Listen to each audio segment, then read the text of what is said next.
రాకాలోకంకి స్వాగతం. ఈ కంటెంట్ మీకు నచ్చినట్టయితే లైక్ చేయండి, మీ బంధుమిత్రులకి షేర్ చేయండి. ఇప్పటివరకు సబ్స్క్రైబ్ చేసుకోకపోతే సబ్స్క్రైబ్ బటన్ని నొక్కండి, అదేవిధంగా బెల్ ఐకాన్ని కూడా తప్పనిసరిగా నొక్కండి. మిత్రులారా, ప్రత్యర్థులను పచ్చడి చేయటం ఎలాగో ఇజ్రాయెల్ నుంచి నేర్చుకోవాలి.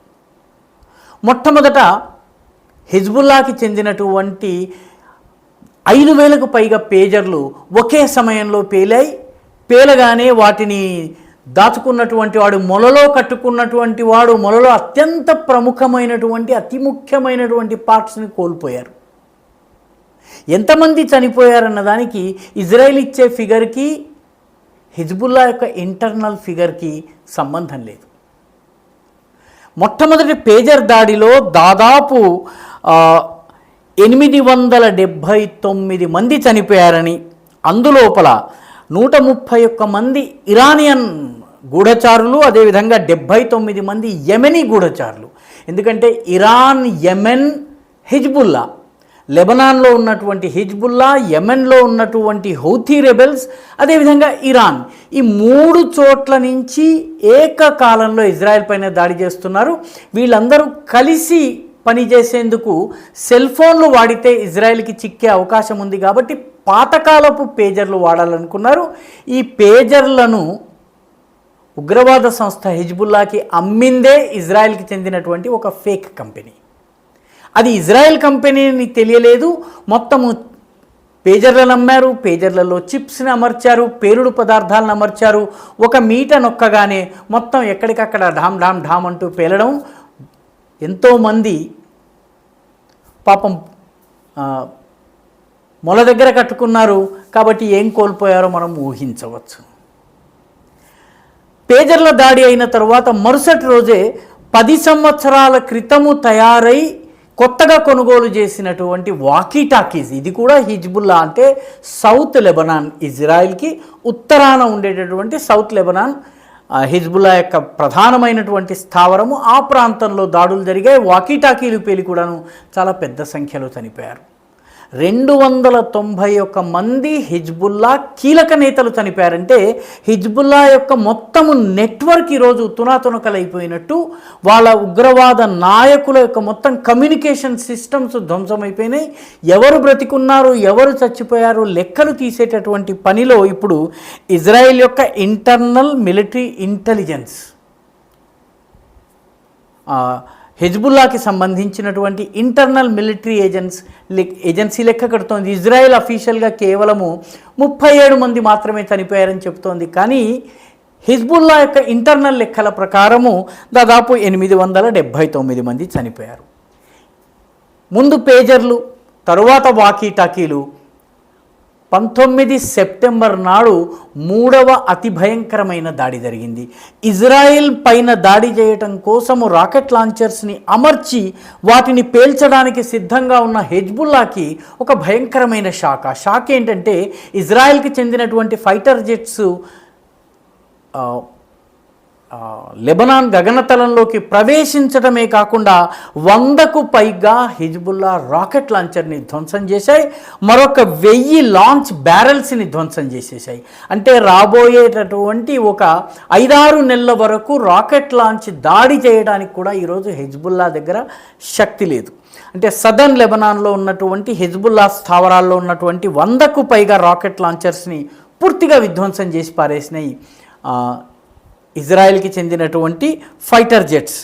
ఈ విషయాన్ని వీటన్నిటిని కూడా కన్ఫర్మ్ చేస్తూ హిజ్బుల్లా చీఫ్ అయినటువంటి హసన్ నసరల్లా టెలివిజన్ ద్వారా ప్రసంగించి చెప్పారు. ఈ హసన్ నసరల్లా పొరపాటును కూడా బయటకు రాడు. మిగిలిన వాళ్ళందరినీ అల్లా దగ్గరికి వెళ్ళాలి, చనిపోవడంలోనే మనకి 72 హూర్లు లభిస్తారు, ఇటువంటి సిద్ధాంతాలు, అందమైనటువంటి సిద్ధాంతాలు చెప్తారు. కానీ హసన్ నసరల్లా గత 20 సంవత్సరాల్లో బయటకు వచ్చి కనిపించిన సంఘటన లేదు. టెలివిజన్ ద్వారా మాత్రమే మాట్లాడతాడు. ఈయన తరువాత నెంబర్ 2 ఎవరైతే ఉన్నారో అతన్ని ఇటీవలే ఇజ్రాయెల్ చంపేసింది. దాంతో హసన్ నసరల్లా 20 ఏళ్ళుగా బయటకు రాలేదు. ఈసారి కూడా ఎప్పట్లాగే రహస్య స్థావరం నుంచి టెలివిజన్ ద్వారా సంభాషించి ఇజ్రాయెల్కి తగిన జవాబు చెప్తామని చెప్పి మాత్రము ఈయన అన్నారు. ఇజ్రాయెల్ మీద కూడాను హిజ్బుల్లా కొన్ని దాడులు చేసింది. ఒక 2 ఇజ్రాయలీ సైనికులు చనిపోయారు, 9 మంది గాయపడ్డారు. ఏది ఏమైనప్పటికీ మొత్తం మీద హిజ్బుల్లా యొక్క స్ట్రైక్ కేపబిలిటీ, దాడి చేసే సామర్థ్యాన్ని పూర్తిగా తుత్తునియలు చేసింది ఇజ్రాయెల్. వాళ్ళు వాకీటాకీలు వాడడానికి భయపడుతున్నారు. ఈరోజు సెల్ ఫోన్ రింగ్ మోగితే వణికిపోతున్నారు హిజ్బుల్లా సైనికులు. అదేవిధంగా ఎక్కడన్నా ఏదన్నా బీప్ సౌండ్ వచ్చిందనుకోండి, ఏదైనా ఎలక్ట్రానిక్ డివైస్ నుంచి ఏదైనా బీప్ సౌండ్ వచ్చిందంటే ఏం పేరుతుందో అని ముందు తలల మీద చేతులు పెట్టేసుకుని నేల మీద పడిపోయి రకరకాలుగా కాపాడుకునేటటువంటి ఎక్సర్సైజ్ చేస్తున్నారు. ఈరోజు నెమ్మదిగా హిజ్బుల్లా ఆధునిక కమ్యూనికేషన్ టెక్నాలజీలు, అది సెల్ ఫోన్ కావచ్చు, పేజర్ కావచ్చు, వాకీ టాకీ కావచ్చు, ఆఖరికి సోలార్ ప్యానల్స్ కూడా వాడడానికి భయపడే పరిస్థితి ఉంది. టెలిఫోన్ని కూడా వాడడానికి భయపడే పరిస్థితి ఉంది.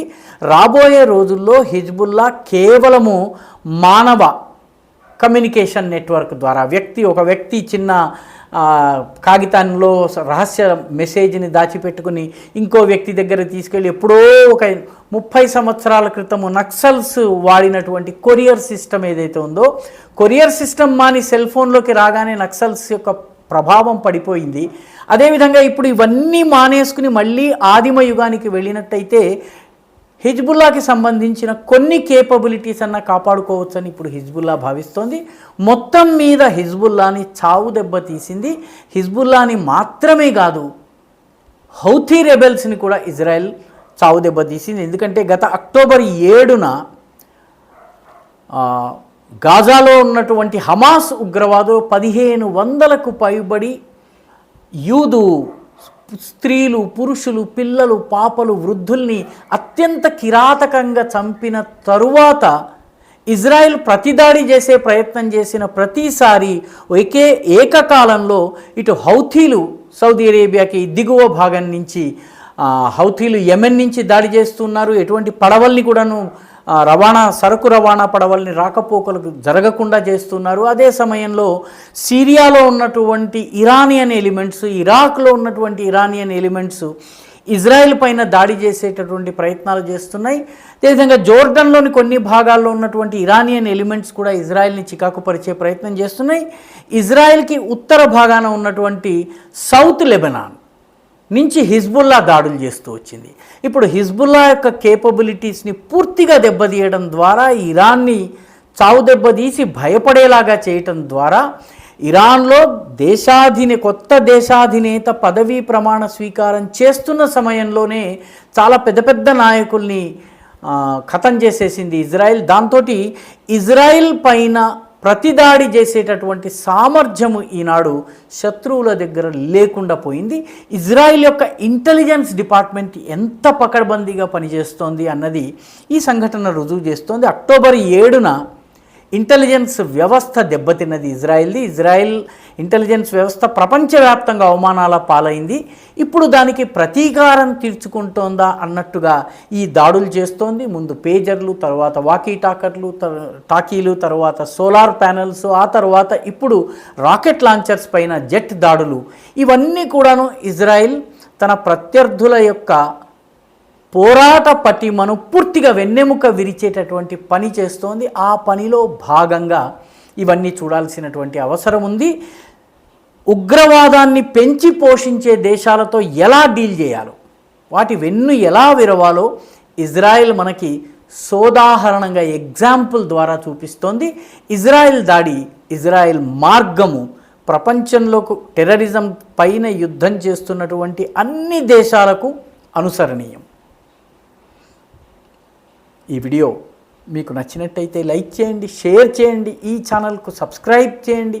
మీ అభిప్రాయాన్ని కమెంట్ల రూపంలో తప్పనిసరిగా పంపించండి.